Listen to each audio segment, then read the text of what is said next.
ನಮಸ್ತೆ ಸ್ನೇಹಿತರೆ, ಮತ್ತೊಂದು ವಿಡಿಯೋಗೆ ತಮ್ಮೆಲ್ಲರಿಗೂ ಆತ್ಮೀಯವಾದ ಸ್ವಾಗತವನ್ನು ಕೋರುತ್ತಾ ಈ ಒಂದು ತರಗತಿಯಲ್ಲಿ ಕೆ ಇ ಡಿಪಾರ್ಟ್ಮೆಂಟಲ್ಲಿ ಯಾರೆಲ್ಲ ಕೆಸೆಟ್ ಅಪ್ಲೈ ಮಾಡಿದಿರಿ, ಈಗ ತಮಗೆ ಹಾಲ್ ಟಿಕೆಟ್ ಪ್ರೊವೈಡ್ ಮಾಡಿರುವಂಥದ್ದು. ಅದು ಹಾಲ್ ಟಿಕೆಟನ್ನು ಕೆ ಇ ಹಾಲ್ ಟಿಕೆಟನ್ನು ಅದು ಕೆಸೆಟ್ ಹಾಲ್ ಟಿಕೆಟನ್ನು ಹೇಗೆ ಡೌನ್ಲೋಡ್ ಮಾಡ್ಕೊಳ್ಬೇಕು ಅಂತಕ್ಕಂಥದ್ದನ್ನು ಈ ಒಂದು ವಿಡಿಯೋದಲ್ಲಿ ನೋಡ್ತಾ ಹೋಗೋಣ. ಗೂಗಲ್ ಕ್ರೋಮ್ಗೆ ಬರಬೇಕು. ಮೊಬೈಲಲ್ಲಿ ಬಂದ ತಕ್ಷಣ ಗೂಗಲ್ ಕ್ರೋಮಲ್ಲಿ ಬಂದು KEA ಅಂತ ಟೈಪ್ ಮಾಡಬೇಕು. KEA ಹೋಮ್ ಅಂತ ಟೈಪ್ ಮಾಡಬೇಕು. ಮಾಡಿದ ತಕ್ಷಣ ಈ ರೀತಿಯಾಗಿರ್ತಕ್ಕಂಥ ಪೇಜ್ ಓಪನ್ ಆಗುತ್ತೆ. ನಂತರ ಮೊದಲನೇ ಆಯ್ಕೆಯನ್ನು ಆಯ್ಕೆ ಮಾಡ್ಕೋಬೇಕು. ತದನಂತರ ತಾವಿಲ್ಲಿ ಬಂದಮೇಲೆ ತಮ್ಗೆ ಗೊತ್ತಾಗಲ್ಲ ಏನು ಮಾಡಬೇಕು ಅಂತ. ಅವಾಗ ತಾವೇನು ಮಾಡಬೇಕು, ಈ 3 ಡಾಟ್ ಇದೆಯಲ್ಲ, ಸೊ ಈ 3 ಡಾಟ್ ಮೇಲೆ ತಾವೇನು ಮಾಡಬೇಕಾಗಿರುವಂಥದ್ದು, ಕ್ಲಿಕ್ಕನ್ನು ಮಾಡಬೇಕಾಗಿರುವಂಥದ್ದು. ನಾನು ಮಾರ್ಕ್ ಮಾಡಿ ತೋರಿಸ್ತಾ ಇದ್ದೀನಿ ನೋಡಿ.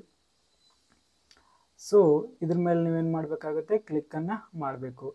ಕ್ಲಿಕ್ಕನ್ನು ಮಾಡಿದ ತಕ್ಷಣ ತಾವಿಲ್ಲಿ ನೋಡ್ಬೋದು, ಪ್ರವೇಶ ಅಂತ ಕಾಣಿಸ್ತಾ ಇದೆ ಅಲ್ವಾ, ಇಲ್ಲಿ ಪ್ರವೇಶ ಅಂತ ಕಾಣಿಸ್ತಾ ಇದೆ ನೋಡಿ.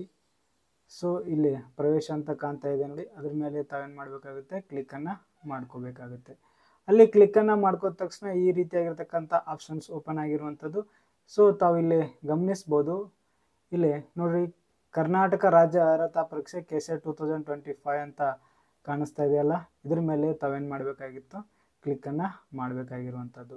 ಸೊ ಅದ್ರ ಮೇಲೆ ಕ್ಲಿಕ್ ಮಾಡಿದ ತಕ್ಷಣ ತಮಗೆ ಇಲ್ಲಿ ಮತ್ತೆ ಆಪ್ಷನ್ಸ್ ನೋಡ್ಬೋದು. ಇಲ್ಲಿ ಕೆಸೆಟ್ದವರು ಪರೀಕ್ಷಾ ಹಾಲ್ ಟಿಕೆಟ್ ಡೌನ್ಲೋಡ್ ಲಿಂಕ್ ಅಂತ ಕೊಟ್ಟಿದ್ದಾರೆ, 24/2025 ಅಂತ ಕೊಟ್ಟಿದ್ದಾರೆ. ಇದ್ರ ಮೇಲೆ ತಾವೇನು ಮಾಡಬೇಕಾಗುತ್ತೆ, ಲಿಂಕನ್ನು ಕ್ಲಿಕ್ಕನ್ನು ಮಾಡಬೇಕಾಗಿರುವಂಥ ಈ ರೀತಿಯಾಗಿ ಓಪನ್ ಆಗುವಂಥದ್ದು. ಓಪನ್ ಆದ ಕೂಡಲೇ ತಾವು ನೋಡ್ಬೋದು, ಈ ಬಾಕ್ಸಲ್ಲಿ ನಾವು ಏನು ಮಾಡಬೇಕಾಗಿರುವಂಥದ್ದು, ಇಯರನ್ನು ಸೆಲೆಕ್ಟ್ ಮಾಡ್ಕೋಬೇಕಾಗಿರುವಂಥದ್ದು ನೋಡಿ. ಇಲ್ಲಿ ನಾವು ಅದ್ರ ಮೇಲೆ ಕ್ಲಿಕ್ ಮಾಡಿದ ತಕ್ಷಣ ಈ ರೀತಿಯಾಗಿ ಬರುತ್ತೆ. ಕೆಳಗಡೆ ಕೆಸೆಟ್ 2025 ಅಂತ ಹೇಳಿದೆಯಲ್ಲ, ಅದನ್ನೇನು ಮಾಡಬೇಕು, ನಾವು ಸೆಲೆಕ್ಟನ್ನು ಮಾಡ್ಕೋಬೇಕಾಗುತ್ತೆ. ನಂತರ ತಾವು ನೋಡ್ಬೋದು ಸ್ನೇಹಿತರೆ, ನಂತರ ಏನಿದೆ ಅಂದರೆ ಈ ಬಾಕ್ಸ್ ಇದೆ. ಇಲ್ಲಿ ಅರ್ಜಿ ಸಂಖ್ಯೆ ಫಾರ್ ಎಕ್ಸಾಂಪಲ್ ಏನು ಬರುತ್ತೆ ಅಂತಂದರೆ, ಇಲ್ಲಿ ಏನು ಬರುತ್ತೆ ಅಂತಂದರೆ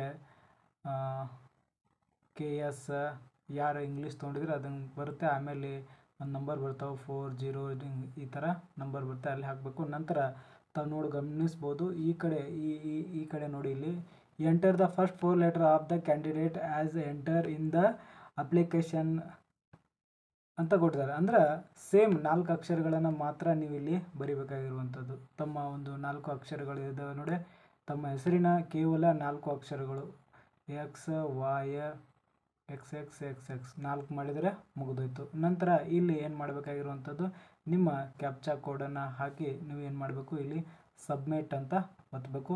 ತಮಗೆ ಏನು ಮಾಡುತ್ತೆ ಅಂದರೆ ಅದು ಡೀಟೇಲ್ಸ್ ಬರುವಂಥದ್ದು. ಆ ಡೀಟೇಲ್ಸ್ ಬಂದ ಕೂಡಲೇ ತಾವೇನು ಮಾಡಬೇಕು, ತಮ್ಮ ಹಾಲ್ ಟಿಕೆಟನ್ನು ಡೌನ್ಲೋಡ್ ಮಾಡಿಕೊಳ್ಳೋದಕ್ಕೆ ಸಾಧ್ಯವಾಗುತ್ತದೆ. ಓಕೆ, ಈ ಸಬ್ಮಿಟ್ ಮಾಡಿದ ತಕ್ಷಣ ಯಾವ ರೀತಿ ಬರುತ್ತೆ ಅಂತ ನಾನು ತೋರಿಸ್ತಿದ್ದೀನಿ, ವೆಯ್ಟ್ ಮಾಡಿ ನೋಡಿ ಸ್ನೇಹಿತರೆ. ನಂತರ ಈ ರೀತಿ ಸಬ್ಮಿಟ್ ಮಾಡಿದ ತಕ್ಷಣ ಈ ರೀತಿ ಬರುತ್ತೆ. ಇಲ್ಲಿ ಮೇಲ್ಗಡೆ ನಿಮ್ಮ ಡೀಟೇಲ್ಸ್ ಇರುವಂಥದ್ದು, ಅಲ್ಲಿ ಫೋಟೋ ಇದೆ, ಇಲ್ಲಿ ತಾವು ನೋಡ್ಬೋದು, ಇಲ್ಲಿ ಫೋಟೋ ಇರ್ತೈತಿ. ಇಲ್ಲಿ ನಿಮ್ಮ ಡೀಟೇಲ್ಸನ್ನು ಇಲ್ಲಿ ಕಾಣ್ತಾ ಇರುತ್ತೆ. ನಂತರ ತಮ್ಮದು ಯಾವ ಶೆಡ್ಯೂಲ್ ಇದೆ ಮತ್ತು ಯಾವ ಕಾಲೇಜ್ ಇದೆ ಅಂತಕ್ಕಂಥದ್ದನ್ನು ಇಲ್ಲಿ ತಮ್ಮ ಮುಂದೆ ಏನು ಮಾಡ್ತಾರೆ, ಪ್ರೆಸೆಂಟ್ ಮಾಡುವಂಥದ್ದು. ಅದಾದ ನಂತರ ತಾವಿಲ್ಲಿ ಕೆಳಗಡೆ ಬಂದು ಈ ರೀತಿಯಾಗಿರ್ತಕ್ಕಂಥ ಡೌನ್ಲೋಡ್ ಅಡ್ಮಿಟ್ ಕಾರ್ಡ್ ಅಂತಿದೆ, ಅದ್ರ ಮೇಲೆ ಕ್ಲಿಕ್ ಮಾಡಿದರೆ ನಿಮ್ಮ ಹಾಲ್ ಟಿಕೆಟ್ ಏನಾಗುತ್ತೆ, ಡೌನ್ಲೋಡ್ ಆಗುವಂಥದ್ದು. ಓಕೆ, ಅದಾದಮೇಲೆ ತಾವು ಪ್ರಿಂಟ್ ತಗೊಂಡು ಎಕ್ಸಾಮ್ಗೆ ಅಟೆಂಡ್ ಆಗಿರಿ. ಎಲ್ಲ ಎಕ್ಸಾಮ್ ಚೆನ್ನಾಗಿ ಬರೀರಿ. ಆಲ್ಮೋಸ್ಟ್ ಎಲ್ಲರೂ ಎಲಿಜಿಬಲ್ ಆಗಿರಿ ಅಂತ ನಮ್ಮದು ಒಂದು ದೇವರಲ್ಲಿ ಪ್ರಾರ್ಥನೆಯನ್ನು ಮಾಡುತ್ತಾ, ಯಾರಿಗೆಲ್ಲ ಈ ವಿಡಿಯೋ ಅವಶ್ಯಕತೆ ಅವರಿಗೆ ನಮ್ಮ ವಿಡಿಯೋನ ಶೇರ್ ಮಾಡಿ ಮತ್ತು ನಮ್ಮ ಚಾನಲ್ ಸಬ್ಸ್ಕ್ರೈಬ್ ಮಾಡಿ ಮತ್ತು ವಿಡಿಯೋನ ಲೈಕ್ ಮಾಡಿ ಅಂತ ತಮ್ಮಲ್ಲಿ ಒಂದು ಜಸ್ಟ್ ರಿಕ್ವೆಸ್ಟನ್ನು ಮಾಡುತ್ತಾ ಈ ವಿಡಿಯೋನ ಇಲ್ಲಿಗೆ ಮುಗಿಸ್ತಾ ಇದ್ದೀನಿ. Thank you so much. Bye.